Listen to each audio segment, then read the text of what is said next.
Welcome to this wonderful 1 hour webinar. Okay. So this 1 hour, we will promise to ourselves that we will be completely attentive and we will not get distracted with office phone calls. We'll not distracted with a GST query. We'll not get distracted with the kind of queries which we get on an operational basis. So can we completely focus for this 1 hour on this webinar? Can you go to the chat button and just type yes, please? I want to see how many of us are really serious about this. Or can I ask you how many of you are really serious about upskilling your finance acumen or upskilling yourself in IFRS? How many of you are really serious? Can you just type yes? Thanks, Hemant. Welcome, Bhaskar. Good Kunal. Good Manasa. Good Sneha. Good Pratik. Good Ninad. Good Shubhai. Good Bhaskar. Good Monica. Good Vijay. Vijay has been attending all my webinars very carefully. Yes, Dheeraj, though you are in office, it does not mean that you don't pay attention. Yeah, all of us are basically wanting to do something very seriously as far as finance career is concerned. Okay, now let me ask you, let us make it quite interactive. Okay, I don't keep my sessions as monologue where only I keep on saying something and you just keep on, just listening like a moron. I don't encourage that. Okay, and neither I am myself a moron. Okay, I like to keep on interacting with people. So let me check with all of you. What is your expectation out of today's webinar? Can you write something? What is it that you are expecting from today's webinar? Chitin, Sonia, Mansa, Arun, Ninad, come on.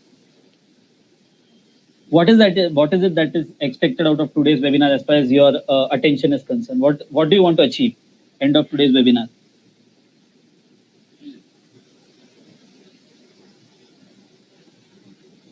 Come on, guys. I already told you, no monologues, a two-way interaction.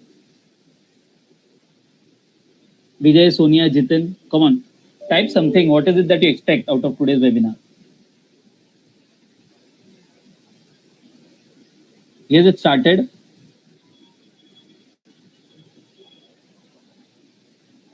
I have a very simple question to all of you. What is it that is expected? Learn something new in commercial and finance domain. Wow. Wanted to upgrade our skills. Very good. What else? Application of IFRS in real business scenario. Okay. Okay. What else? What else? Ravi says application of IFRS in real business scenario. Vijay Raghavan learned something new. Fantastic. Deep dive into commercial aspect of IFRS and India. Very good, Bhaskar. Learn something new in finance and commercial. Good, Ninat. What else? What else? What else? Come on. There are only 7 to 8 people or what? I can see there are more than 50 people. Commercial aspects of IFRS. Okay. Current scope of IFRS ones are good. Okay. Then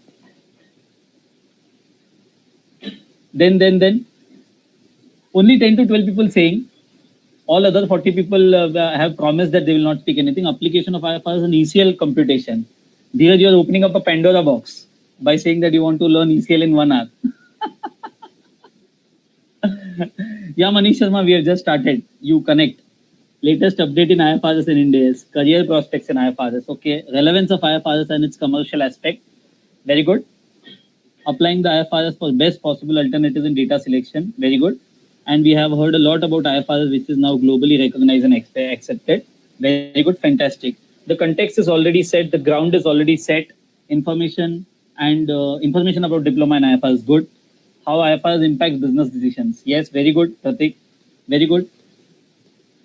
Upgrading skills and knowledge also drive into the IFRS and India's world. Very good. Very good. Very good. The expectation is already set. You should keep your complete attention over here and try to make sure that we keep make it completely interactive, and that is what I appreciate. So let me say something about myself first, and I will take not more than probably 2 minutes to say something about myself. So all of you are able to view my screen first of all. Welcome Lakhan, welcome Ganesh.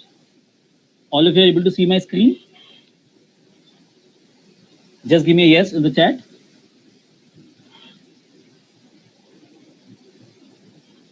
You guys can view my screen.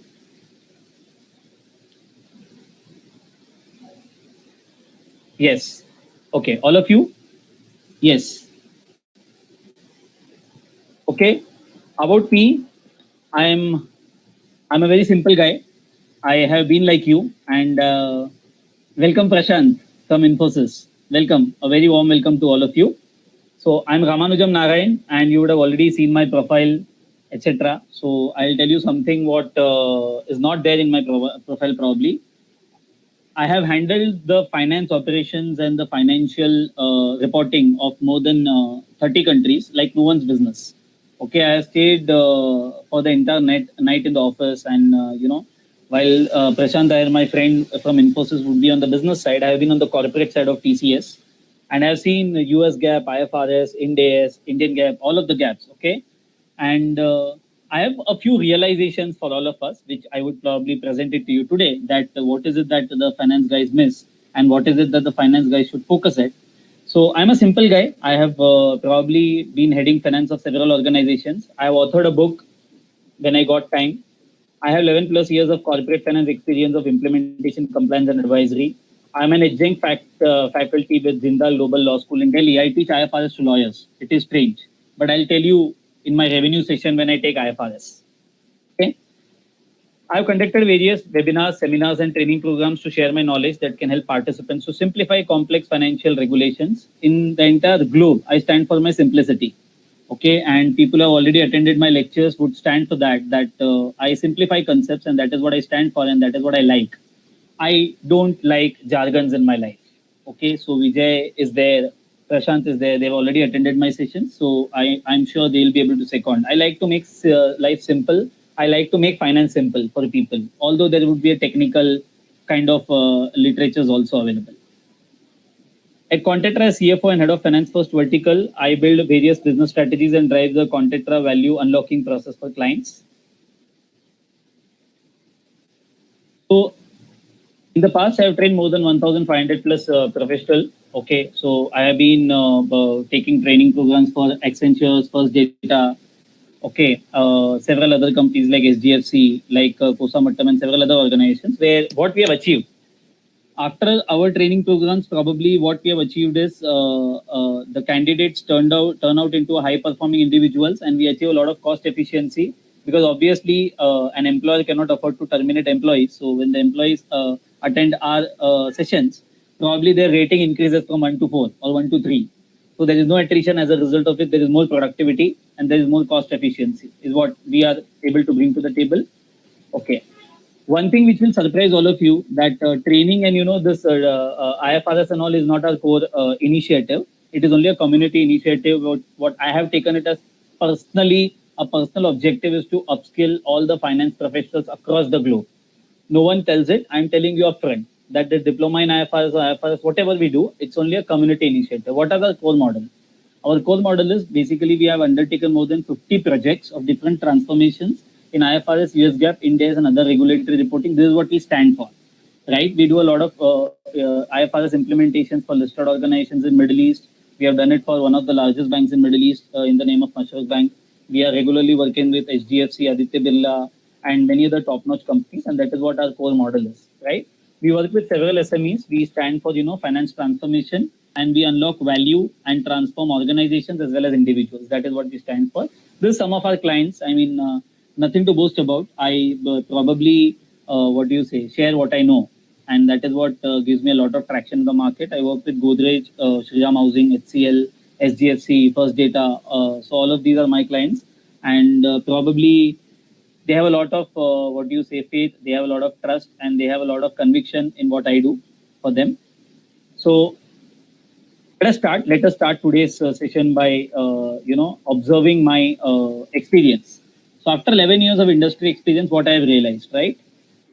Finance professionals spend majority of their efforts in doing operational work without adequate time to upskilling their knowledge to the extent that required. How many of you agree to this? We as finance professionals spend majority of our efforts in doing operational work, GST compliances, TDS compliances, okay, accounting, reporting, RBI compliances, giving reports to auditors, giving reports to management. That is what we do. How many of you agree to this? How many of you agree to this? Come on. Prashant Iyer says yes. Vijay says yes. Keshav Sarogi says yes. Agree. Bhaskar agrees to me.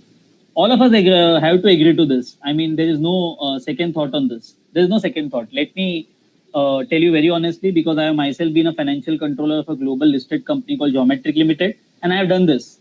So no one can say that, no, no, no, no, no. We give a lot of focus to upskilling ourselves, upskilling my team. All this bullshit, right? So then cannot focus on strategic priorities because of time spent on compliance, controls, reporting, and cost rationalization. All of you agree to this? We only spend time on compliance, controls, IFC, GFC, right? But we cannot focus on strategic priorities. That is the reality of our life. Okay, all our time goes in QSQT. QSQT. Okay, all of you, can you just tell me what is QSQT? In 90s, there was a movie called Kayamat Se Kayamat Tak, but we call it Quarter Se Quarter Tak. Quarter Se Quarter Tak. How many of you agree to this? Our life revolves around quarters, months, month-end reporting, quarter-end reporting, annual reporting, this reporting, that reporting, reporting. Am I right? QSQT. Quarter se quarter tak. Right, Prashant, Shweta, Amol? Come on. Give me a thumbs up. Give me a yes in the chat button. Yes, QSQT. Good, Satish. That you agreed. True. It has to be true. Obviously. Thanks, Komal. Thanks, Prashant. What about others? Only 4 people agree to me that it is QSQT or my MSMT. Month-end se month-end tak. Yeah, Dheeraj. Right? Come on. All of you should, take this session on a lighter note and try to enjoy. Okay, we are here to enjoy. We are not here to sell anything. Okay, so let us enjoy this session. Okay. The third point, what I feel is we cannot delegate responsibilities due to lack of necessary skills in the finance team members. We feel that जो मैं करूँगा वही सबसे अच्छा होगा. Whatever I do is going to be the best. I will not delegate it further.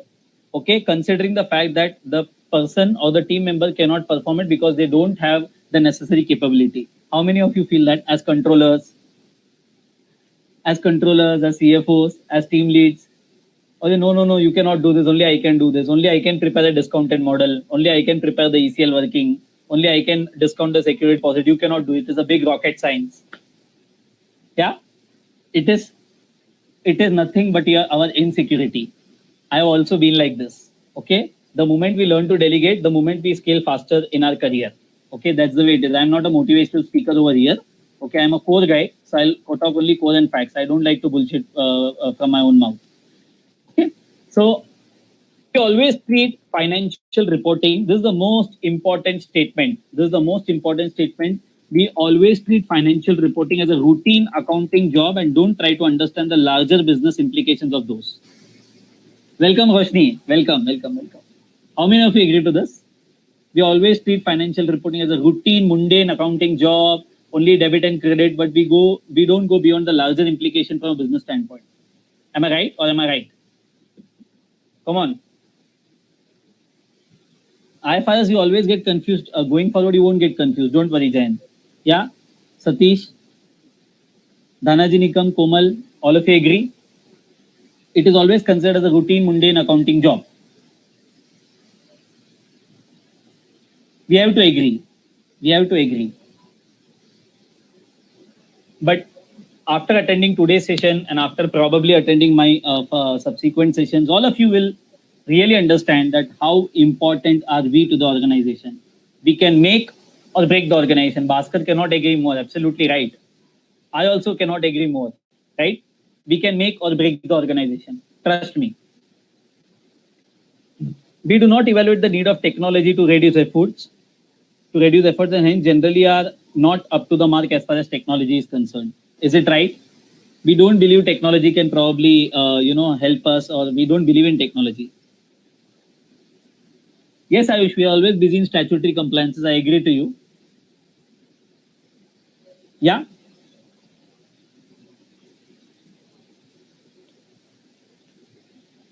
We don't believe in technology as finance professionals. How many of you can agree to this? There is some or the other apprehension. There is some or the other problem. There is some or the other issue. What we have generally to implement technology in our organizations. Am I right?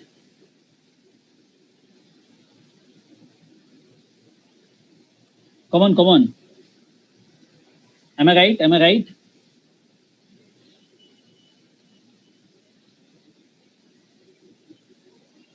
Yes, Jen. What about others? We are not attuned to the technological implementation fully. We lack the insight to understand business scenario and just are governed by rules. Absolutely. Absolutely. Yes, Manish, it absolutely depends, but 80% of the organizations I can bet upon you that I'm not talking about the organization and its culture. I'm talking about we as finance professionals. We don't believe that technology can serve 100% to us.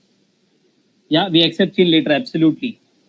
So this is the IFRS adoption roadmap in India that by 2018, majority of the Indian companies had implemented IFRS. But for NBFC and banks, probably for the banks, it got perpetually deferred. And for NBFC, it has been implemented in 17, 18, and 18, 19, and 1920. And the criteria has been, 500 crores, 250 crores, etc., etc. Now, I want to ask a very simple question to all of you. Why did they defer it perpetually for banks, and why did they, defer it for NBFC? Why didn't they cover it in the first phase? Why?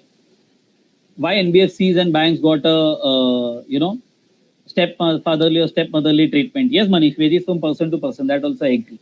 Why? Why? Why NBFC and banks got a stepmotherly or fatherly treatment? Which is the biggest issue for NBFCs and banks, which they have not been able to accommodate as far as IFRS implementation is concerned? Which is the single largest issue for banks and NBFCs? Can I have some answers? Which is the single largest issue for banks and NBFCs? I'm talking business, I'm not talking about accounting. Okay, I'm not interested also in talking debit and credit. Tell me. Different laws. NPAs, very good, Manish. ECL, very good. Pratik, very good, Jen. NPA positions, capital adequacy, superb. The single largest issue for banks and NBFCs is NPAs. Now, once upon a time, long, long ago, all of us have studied the fact that NPAs are being accounted as per RBI rules. NPAs are being accounted as per accounting standards or RBI regulations based on incurred loss model. Incurred loss model is no longer valid, and you have to do something known as expected credit loss model. You have to study the future cash flows. You have to study the future cash flows, and you have to basically account for that today. That is the single largest issue, the single largest implication for banks and NBFCs. And that's the reason no wonder a lot of banks and NBFCs are putting the systems and processes in place to track this. This is the single largest issue, and NBFCs are facing tough time considering the liquidity situation in the market to report the losses based on ECL. I'm working with several clients, and trust me, they have been habituated to me making a provision as per RBI rules, and suddenly they don't even have a data. They don't even have a data internally to go for ECL models. That's the kind of commercial implication what we are looking at.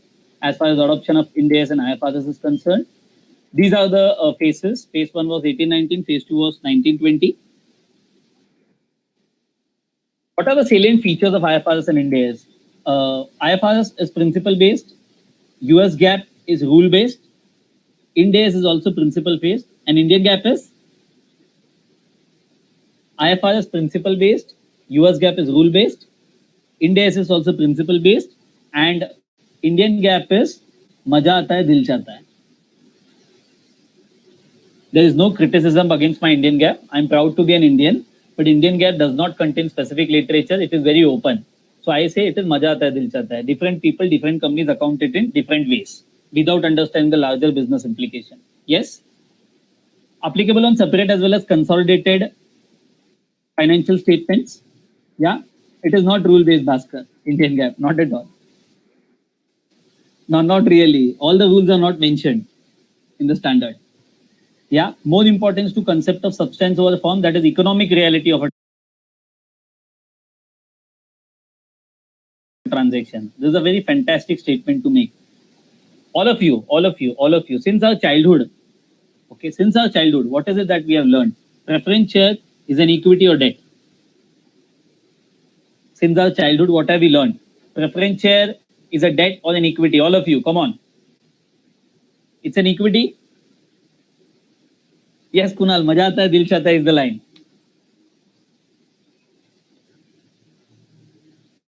Yes, yes, come on, come on. Preference shares in the childhood. What is it that we have learned? Equity. Very good. Equity. Very good. Jayan seem to be smarty. Okay. That Vandana Uja says no, it is a debt. Debt, equity. There is a mixed feeling. All of you have probably studied India's or IFRS in some form, but till today, what we have learned is as per Companies Act or as per today's world also, it is an equity only. But in substance, what is preference shares? I have a fixed obligation to repay. I have a fixed obligation to repay. There is a coupon. So in substance, it is a debt. This is the kind of economic reality what India as an IFRS is bringing. This is business. This is not accounting. Because the moment I take something from an equity to debt, the moment I take something from an equity to debt, while accounting and reporting is one part of it, what will happen to my financials? What will happen to my financials? My debt equity ratio will increase significantly, right? That's the kind of implication what we are looking at, guys. I'm sorry I have not been able to, bore you like other speakers, but I like to straight away get into the subject without doing time pass. Okay, so I'm talking subject, and all of you would be able to, make a note of all of this. That in case of preference shares, in substance it is a debt, but in form it is an equity. That's the kind of changes what we are looking at. Yeah, Ayush. So we will not get into convertible and all. That's a completely complex topic. But prima facie, a typical redeemable preference shares in Indian GAAP, it is an equity, right? In Indian GAAP, it is basically an equity, but in IFRS, okay, in IFRS, in US GAAP, in Indies, it is debt. That is substance over form. Yes, Lalit, don't worry, my energy levels are the same throughout the webinar. Yeah. So IFRS basically relies more on fair valuation approach and measurement based on time value of money. Everything is time value, right? If I have to receive 1,000 rupees after 10 years and someone comes and tells you that don't worry, I'll give you 1,000 rupees after 10 years. Okay. So what will you tell him? He probably takes 1,000 rupees from you, and if he says that I'll give it to you after 10 years, is it fair? It is not fair because it has a time value of money also. So today's value, the future value of money as of today is completely different. That is the kind of realistic scenario what IFRS is bringing to the table. It requires more disclosures of all the relevant information and assumptions used. Quickly tell me a typical Indian GAAP financials. A typical Indian GAAP financials. How many pages it contains? Come on. A typical Indian GAAP financials. How many pages it contains? Fast. Vandana, Lalit, Ayush. Come on. Tell me. Ravi, Vijay. How many pages? What have you seen? 20, 25, 30. Any guesses? Any guesses? How many pages do you generally have? 25. Okay. A typical financial statement has somewhere around 25 to 30 pages, right? 25, 30, 35. That's the kind of financials what we have looked at. One night is never 100. It is not more than 30 to 40 in case of Indian GAAP. But what if I tell you that in case of IFRS, a financial instrument disclosure alone goes up to 40 pages? Don't shut your eyes. Don't be surprised. That is the reality, what we are looking at. And it requires higher degree of judgments and estimates, right? So I have tried to plot down some of the challenges that many CFOs are facing. I work with a lot of CFOs, including Godrej, Kosamattam Finance. Then I also work with Accenture CFO, First Data CFO. So I tried to do a survey. What they say, they admit that they started the process of India's adoption, but they underestimated the time, skill, efforts, and resources involved in the process. So, bhaiya, the people who are doing AP, the people who are doing AR, the people who are handling finance operations, they only do Ind AS. If this is going to happen, there is going to be a recipe for failure. The IFRS and Ind AS team ought to be different. It cannot be one and the same. Yeah, it cannot be one and the same. That's the way it is. So you need to give ample amount of attention. You need to give ample amount of time for India's implementation because it is not very easy. It is a complex task. Missing out on some of the areas which have India's implications. Obviously, if you handle finance operations and implementations together, then you are going to definitely miss some of the important areas which is otherwise applicable as far as India is concerned. Quick fixes that are difficult to untangle for accounting in the subsequent period. These are some of the challenges. Challenges number 2, it is more from an implementation perspective. Income and expenses as per effective interest method. Many a times on loans we pay a lot of fees, loan processing fees, and when we collect the fees also, if it is an NBFC, then you collect processing fees. India as an IFRS says that on the expense side you need to amortize these expenses over the life of the loan, and on the income side also you need to amortize. This is known as amortized cost method or effective interest rate method. Just imagine to do this, look at the kind of data what we have to maintain. It cannot be maintained in Excel because I would be doing 1 lakh transactions a month. So look at the kind of system changes what it entailing for. Lease accounting. Suddenly, suddenly in my life, suddenly in my life, I am going to take all my leases into balance sheet. Suddenly, we are just touching at a 40,000 feet level today. It is a very vast topic. In leases, the operating lease finance lease classification has got discontinued, and all of the leases are going to be appearing in the balance sheet, and there is going to be something known as right to use asset. The moment the moment you take everything in the balance sheet and the kind of calculations what is required, okay, we ourselves have implemented tools in several organizations and we own certain tools, okay. And just before this call I was talking to one of the largest e-com companies in Middle East, and I closed the deal of my lease tool, because lease accounting is not simple. Lease accounting requires a lot of calculations, a lot of discounting rate related literatures, lot of assumptions. All those cannot be done in Excel. So a lot of companies are using software for lease accounting. Fair valuation of security deposit is another complex area. A skilled finance team can be a great asset to the management, as they will be able to handle aspects such as ongoing financial statement preparation, identify system and process changes, anticipate the income statement and tax implication of any financial instruments. How many people are agree to this? How many people agree to this? That a skilled finance team is always an asset to the organization. I know that we are always being criticized, okay, but at least a skilled finance team is always an asset to the organization, and we can make or break the organization. How many of you agree to this? How many of you agree to this? Come on. Let me see how many of you are attentive. Yes, Hamay. Yes, Vijay. Vandana, good. Rajesh agreed. Good. What about others? Prashant Ahir, yes. Bhargav, yes. Absolutely true. At least in our good. So a lot of you are agreeing to me. Finance brings discipline to organization. Absolutely, undoubtedly. Yes, very good. I'm very happy with the kind of interaction we are having. Very good. Ratios. Okay, all of these what we are discussing changes the ratios of companies, right?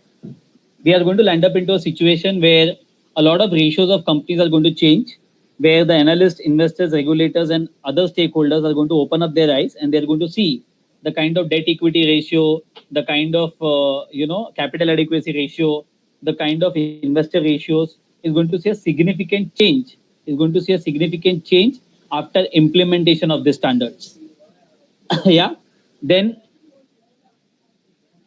adoption of Ind AS is likely to change many of the ratios which may require management to take actions. Yeah. Biggest challenge faced by many Ind AS adopters, comparative period data to be provided, because once I start implementing Ind AS or IFRS in the organization, I have to reset the comparatives also. So comparative period financials also needs to be prepared. That is the kind of complexity which is coming. Building expected credit loss model. So I'm working with one of the largest banks in Middle East. Okay. And to implement ECL in the organization, it has already been done. I did an ECL review or an IFRS 9 review, and it took me 3 months, 3 complete months, to dedicated resources. Okay, because that is the kind of volumes, that is the kind of complexity what the banks and NBFCs are going through to implement ECL in their own organization.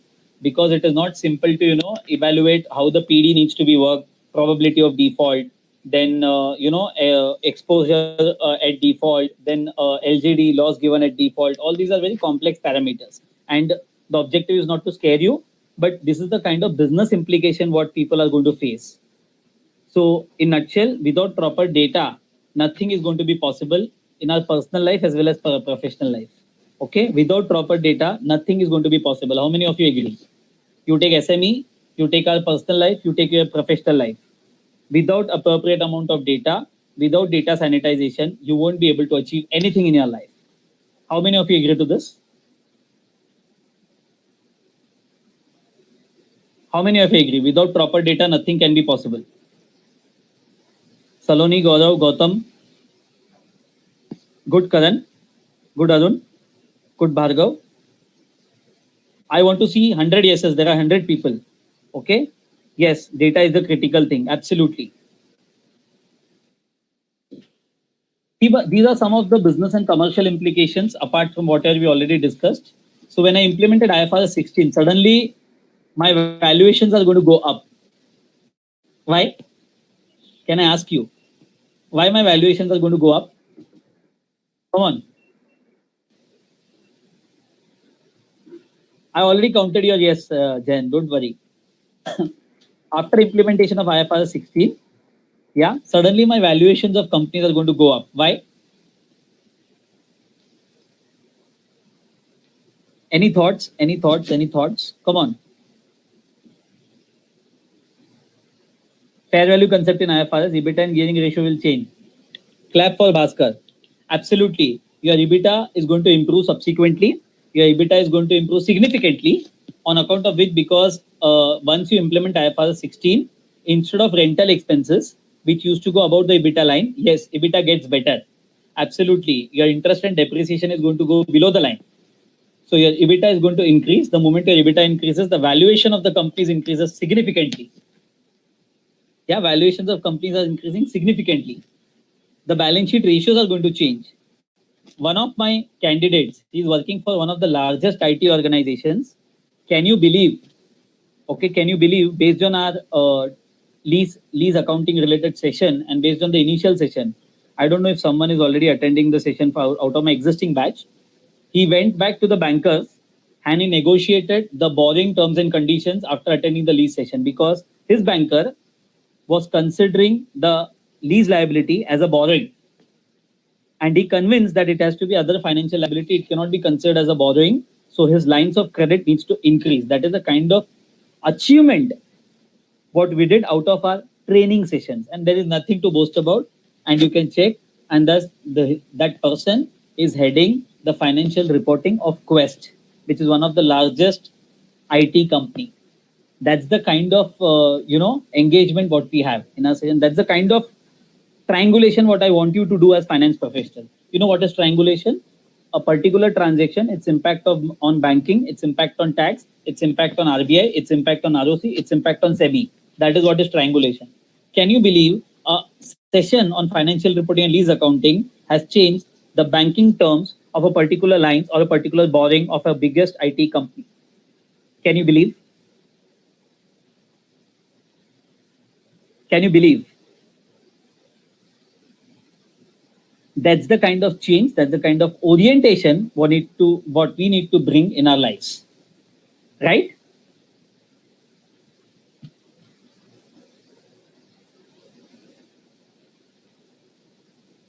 Yes, Vandana.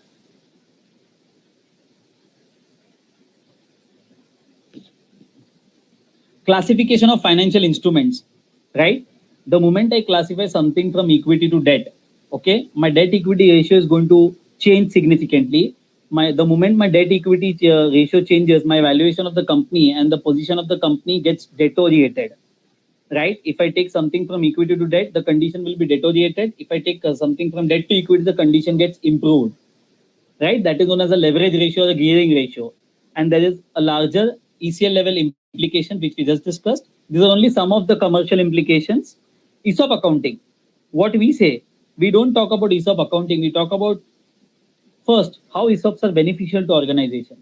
Right now, what we are doing, we have introduced a very innovative structure amidst COVID, that we have structured ESOP schemes in several organizations where instead of a fixed salary, we have completely reduced 50% of their salary and converted that into an ESOP model by structuring it in such a way that after 5 years, I have promised a buyback. I have promised a buyback as an organization. That's the kind of ESOP structuring that can happen after understanding these sessions on ESOPs, right? Termination benefits. A lot of companies are going to have a termination provision on account of this India's and IFRS implementations in their organization and on account of this COVID, right? Large level implication on account of assumption changes. A lot of actuarial valuations keeps on changing. A lot of actuaries keeps on changing their valuation after the changes in assumptions what they make. Okay, so there is a big difference. All these changes in assumptions, please listen to me very carefully. Please listen to me very carefully. All these changes in assumptions were being taken as a profit lever by all the Indian companies, and suddenly in IFRS, the standard tells me very clearly that these nonsense cannot continue. How it cannot continue is something what we can study later, but this is not allowed. No companies can use it any longer as a profit lever because any changes that you make goes to reserves and it does not come to P&L. That's the kind of business level implication what we are looking at, guys. Right? Let's come to revenue accounting. A typical difference. Okay, tell me a basic difference between revenue and income. What is the difference between total revenue and total income? Can someone throw some light on this? Come on. What is the basic difference between total revenue and total income?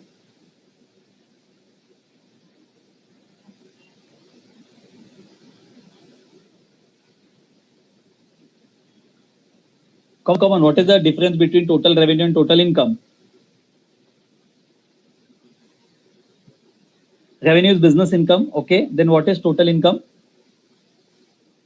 Non-operating income. Okay, Manish. Revenue is gross. Varun says revenue is operating income. Karan says okay. Then what is income? Income is profit margin. Not really. Revenue to company, income to person. See, I asked a very basic question. That what is the difference between total income and total revenue? And there is so much of innovative answers. Because that itself is a literature, that itself is a business implication what we are covering. Revenue is revenue from operations. Total income also includes other income. Absolutely, Hamad.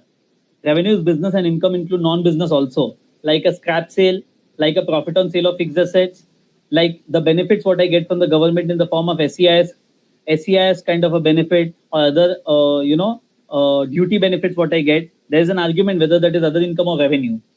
Park this question. It's a question for all of you. SEIS benefit for service organization, DPID benefit for product organization, whether that is revenue or other income. Think about it. We also have rate differences in taxes and impact on cash flows of the same. Suddenly, my tax rate has come down from 34% to 25% in India. The cash flows implications are going to change. But at the same time, whatever disallowances, please pay attention. Whatever disallowances I did in the previous year at the rate of 34%, suddenly the allowances for that, I'm going to get at 25%. Think about it.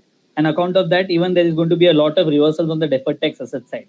Isn't it a foolish decision that our disallowances, which we did in the previous years, okay, the allowance for that, we are going to get it at a lower rate. Think about it. What does it take to transition? There is an impact assessment, what we do. Then there is transition options. There are tax implications, what we have to study. There are system changes, what we have to do. There are disclosure requirement, what we have to study. There is a lot of skill development, what we have to do, and one of which we are attending right now.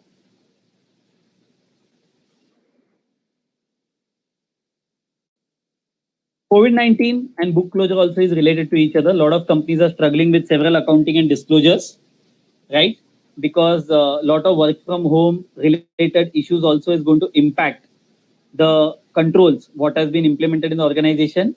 And COVID-19 is going to have implication on a lot of financial reporting also. Going concern is going to be the biggest issue, right? Subsequent events is going to be the biggest issue. Revenue accounting is going to be an issue. Financial instrument, ECL model is going to be an issue. A lot of assumption changes are going to come. It's going to be fun. The entire next year, subsequent years in financial reporting is going to be good fun. These are some of the practical challenges because of COVID-19. Events happening after reporting period, going concern, expected credit loss, your disclosures are going to change. Fair value assumptions are going to change. IFC issues are going to come, right? Other set of biggest challenges is going to be obtaining data from subsidiaries. There are many subsidiaries in France, Italy, Spain. How is the data going to come for consolidation? Getting the financials audited offline. TCS Infosys have already done. How are we doing? Offline, right? I don't know to what extent the auditors will be able to value add. Yeah. Quantifying the impact of COVID-19 for MIS, seeking extension, leeway, relaxation from lenders and vendors, supporting customers and employees, stakeholder management and debt covenants, accounting for restructuring and insurance claims. These are some of the implications on account of COVID, what is going to come on the financial reporting of organizations. That's the kind of business implication what we're looking at, guys. There are other practical aspects as well. Is my screen visible to everyone now? And is my voice audible? Is my screen visible and the voice is audible?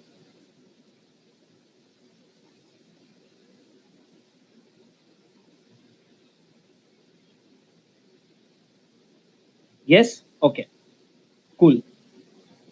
There are other implications. IPO is going to have a lot of implications. Yeah, IPO related implications, IPO related cases are going to be there. And IPOs, I have to go back and restate almost 5 years of financial statements. Yeah, classification and financial instruments is going to be a big challenge. Employment benefits and termination related benefit provisions are going to come inside the books. Shortening of life is going to happen for property, plant, and equipment because the machine life is going to reduce on account of COVID. That also you need to see. Impact on pharma R&D. A lot of virus-related expenses would have been done. Someone can argue whether it is going to be capitalized or whether it is going to be charged off. Bharat Biotech, Glenmark, P Pfizer, Glaxo, Ranbaxy, all of them are running behind vaccination for COVID. Whether those expenses will be capitalized or expense out. Think about it. Several contract cancellation is going to be happening. Impairment of assets and goodwill is going to be next favorite thing for auditors. Yeah, revenue recognition is going to be a big challenge. Okay. So far, so good. So, when was the last time you consciously took out time to upskill yourself? Let me see. When was the last time you consciously took out time to upskill yourself? Let me ask you. It's a question. When was the last time you consciously took out time to upskill yourself?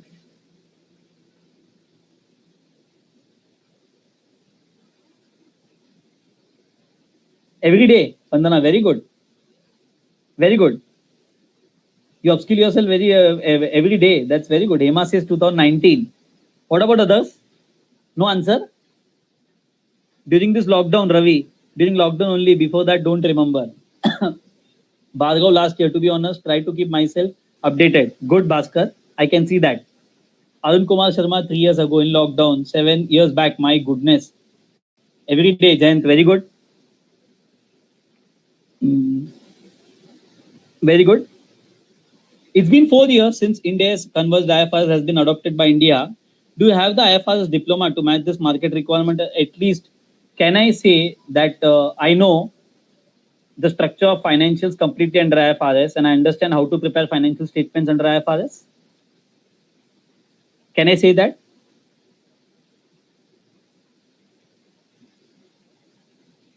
Do we have the IFRS diploma or can we prepare IFRS compliant financial statements ourselves?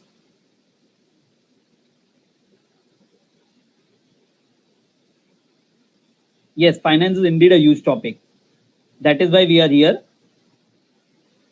Okay.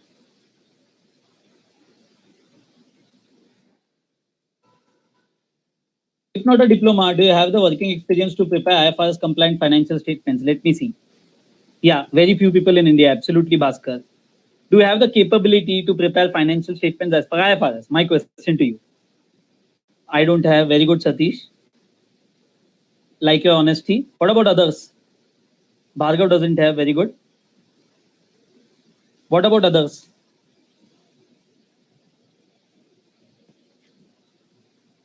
Not yet. Good. Only big firm gets that work. Not really. Not 100% good. Vandana, I also do a lot of India's and IFRS implementation, so it is not big firm. Never underestimate yourself. We don't have. Honestly, we don't have. That is fine. So, how many of you want to be fully equipped with necessary knowledge while closing your books going forward as per international standards? How many of you want to be completely equipped, completely capable, completely competent to prepare financial statements and understand the business implication and do something in IFRS? How many of you want to do that?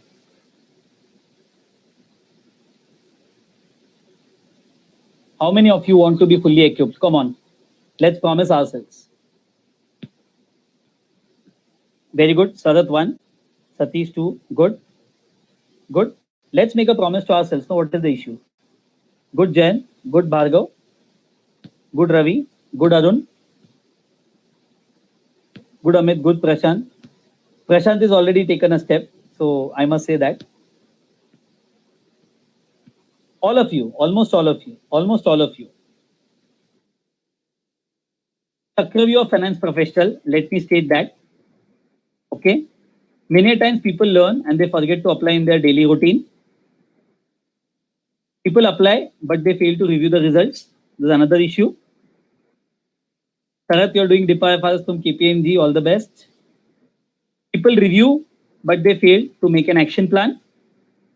People review, but they fail to make an action plan. People make the action plan, but fail to take action. People take action, but are not consistent. This is the dilemma. Yeah, this is a dilemma. This is the Chakravyu of finance professional. That is what we say. Okay. There are 3 keys to break the loop. Okay. How many of you want to understand or want to break the loop by answering these 3 questions? Are we ready? Are we ready to answer the 3 questions?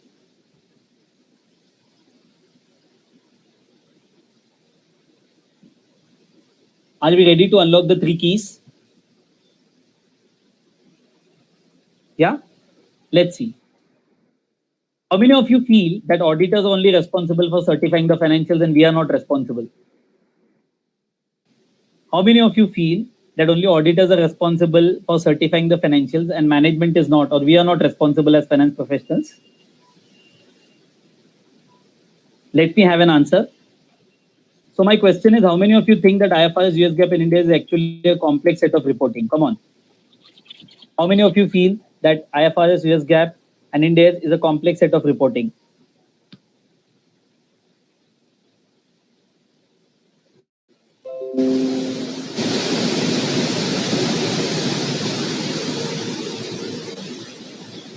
How many of you feel that IFRS US GAAP and India is actually a complex set of reporting? Yes, it is. Okay.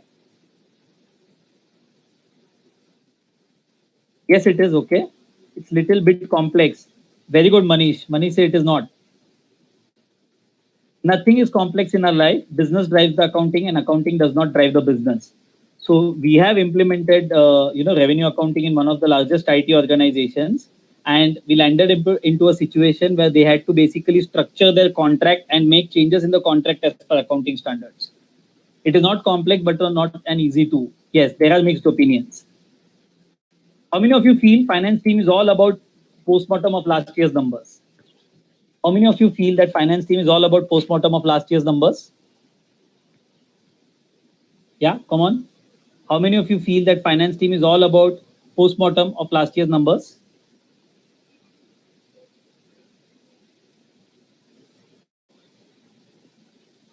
How many of you feel? No, very good, Ahmad. Then, how many of you feel that finance is all about a postmortem of last year's numbers? Good. Anita says no. Vijay Raghavan says no. Very good. Ravi says no. Very good. Very good. Very good. Very good. Very good. Finance is not at all a postmortem of last year's numbers. Finance was always there. Finance is there. Finance team will always be there. A robot, a robo, a machine, a robotic cannot automate the intellectual capability of finance professionals. Robo cannot make transfer pricing structures. Robot cannot make entity structures. Robot cannot do complex financial reporting. The need of finance professionals are never going to go. Right? Finance was there. Finance is there. Finance will always be there. Yeah? So guys, how is the Josh? Let me ask all of you. How is the Josh? If it is only high, then we'll go forward. So far, so good. How is the Josh?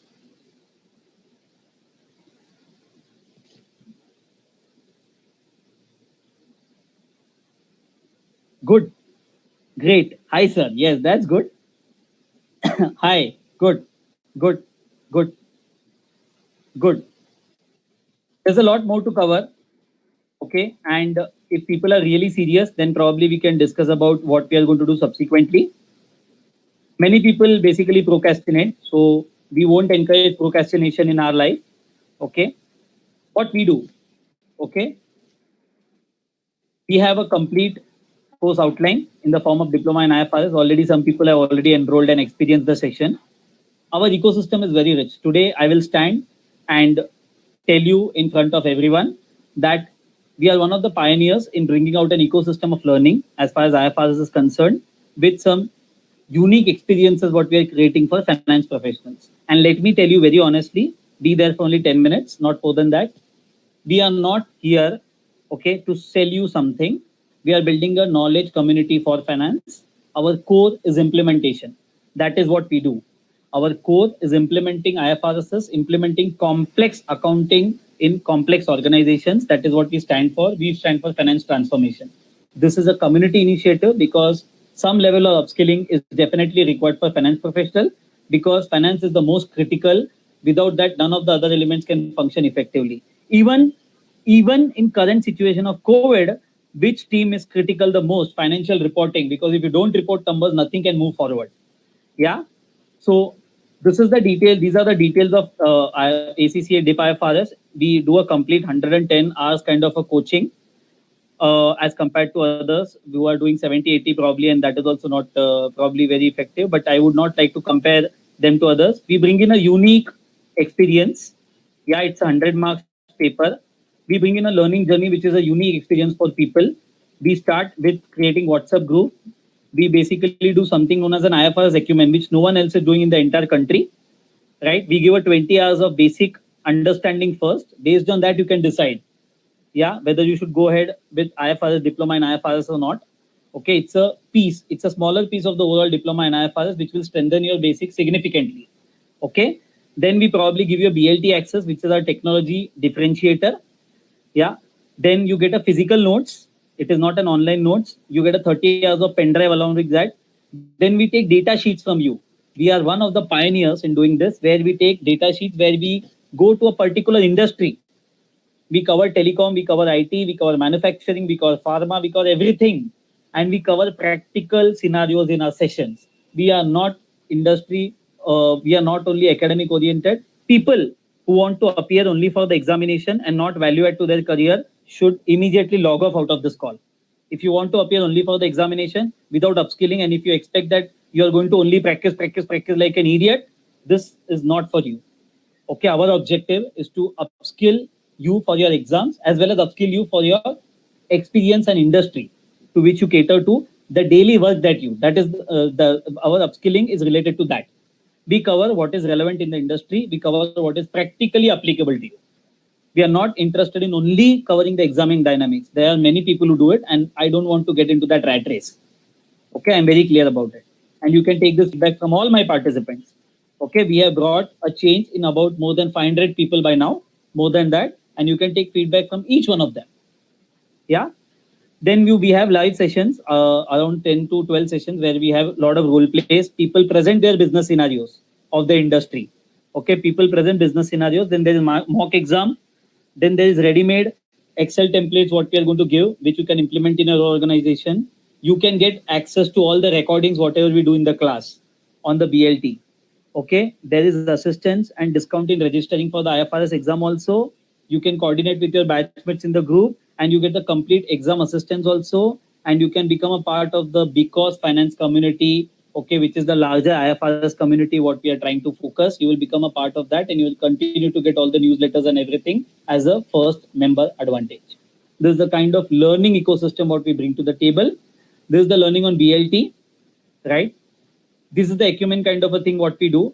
These are the basic standards what we cover, which is significantly better than all others. I can stand up and say we give 20 hours of IFRS acumen to strengthen your basics, is what I just discussed. 60 hours of DIP IFRS live session plus 30 hours of pen drive. Live interactive session on weekends discussing live industry relevant issues. I don't discuss theory. People who are interested in knowing theory, they can immediately, log off and say that I am interested only in theory. We don't do that.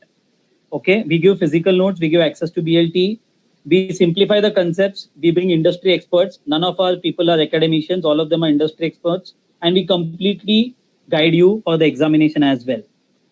After looking at all this, I want to understand from all of you, all of this is going to directly benefit in your career progression and increase productivity at work. How many of you are really serious to pursue this further? Let me understand from all of you.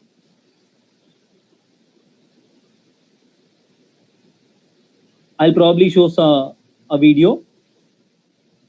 This is the kind of Hi guys, I am feedback what we have Monica got from our and previous I am people. working in Look ICICI at this. Securities Limited as a manager in finance and accounts.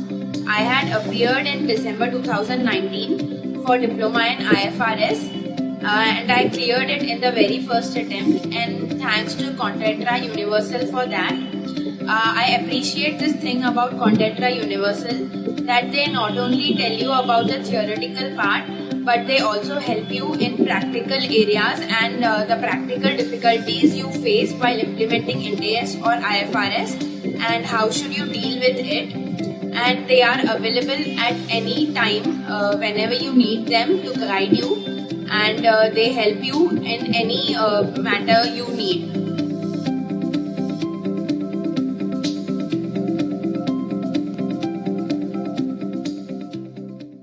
I probably want to understand how many of you are really serious to take this further. Hello. Let me probably display the offer as well. So let me see how many of you are really serious to pursue this DIP IFRS further.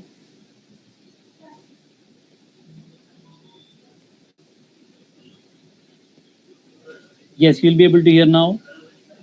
We finished the session successfully. I hope it was a real value add to all of you. Let me see now how many of you are serious to really take actions to enroll into the diploma in IFRS and upskill yourself to the next level.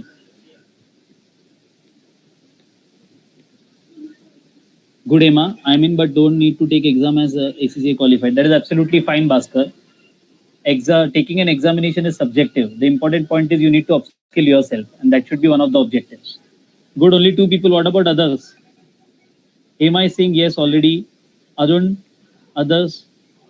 Anita has already enrolled. Wow. We already have more than 25 people enrolled for September 19 batch also. Right now also we are doing a batch with 45 people. Good. Good, Sharad. Come on, what about others? Are we not willing to upskill ourselves to the next level, at least in our career? Good, Arun. Bhaskar, all that fees and everything is secondary. That will be explained by our team. Okay, but the important point is, can't we invest time, effort, energy, and money on ourselves? Yes. Paper pattern is going to be 100 marks, 25 marks each, Emma.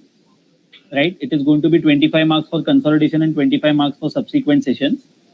That's the way it has changed now. Initially, it was 40 marks. Now it is 25 marks each. Come on. Emma is written.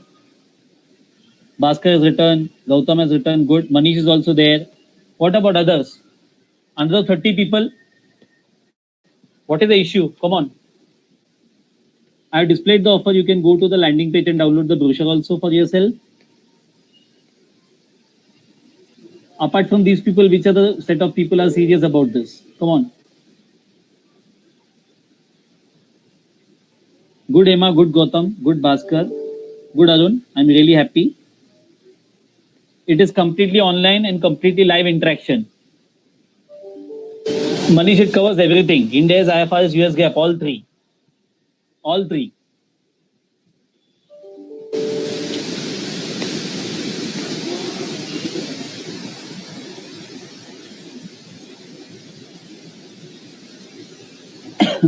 Yeah. What about others?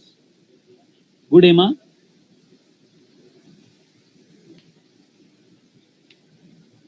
It is a live interaction. 20 hours of Acumen, 60 hours of live sessions of DIP IFRS, and 30 hours of pen drive.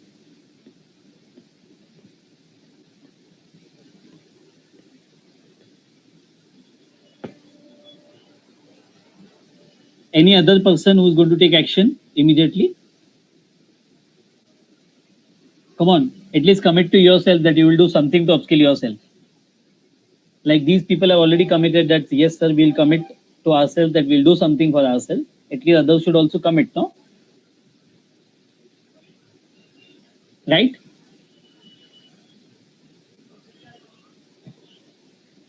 You can get in touch with my team.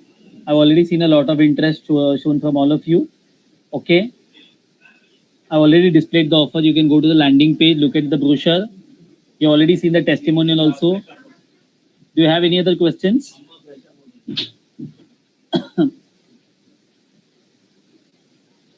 Do you have any other questions?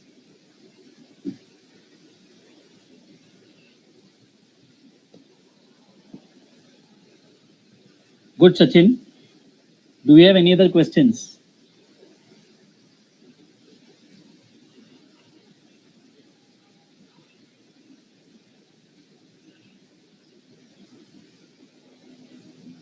Yes, it will cover the entire IFRS.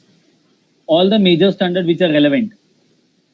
HEMA, it is still not, it is going to be computerized, but still there is no official confirmation. It is still written as of now. In December, they are going to do it, but I'll get back to you. They are still not confirmed. Bhaskar, it is not hope. It is only practical oriented. You do one thing, you take a feedback from all our ex-candidates. You will understand what kind of sessions we do.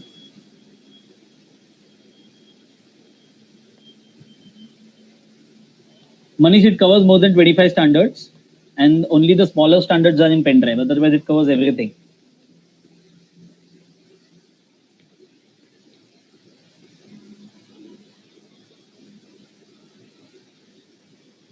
Yes, India's US gap and IFRS. Absolutely.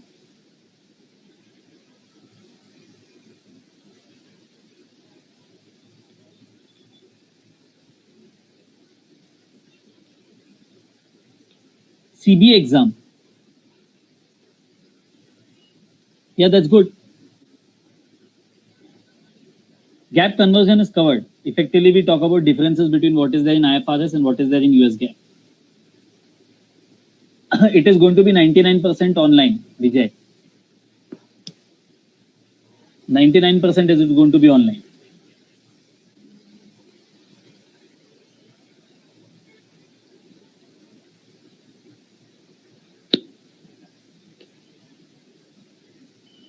Eligibility is 2 years of work experience you should have in the relevant accounting field, and after that you can give an exam, Rishabh.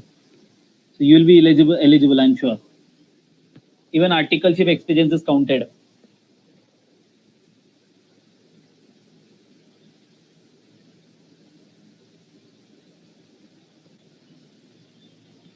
Any other questions what people have? Yes, they are. Bhaskar, I'm sorry, I don't get into fees and all. I am a part of the board of several clients and I don't get into all this because, as I told you, this is only a community initiative and you can speak to Amar or Tausif from my team. Yes, online mock also you can have, Gautam. Of course.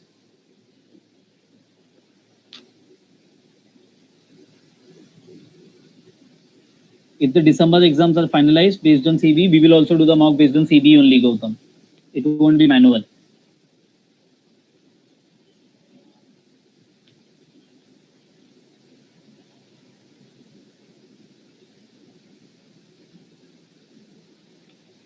Anything else? Any other questions?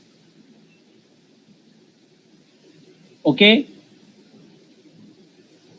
Thanks a lot, guys. Thanks a lot for being there.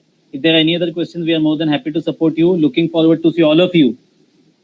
Looking forward to see all of you in our September 19 batch. And rest assured that you won't be repenting on this decision of enrolling yourself. I am sure about it. Yeah, and you can take a testimonial or you can take a feedback from any candidates what we have as well. Thanks, Bhaskar. Thanks a lot. I'll try to log off now. Thanks a lot for your time and patience. Okay, and I hope all of you at least saw value add, independent of enrolling it for the future course or not, but at least you saw value add today. Thank you.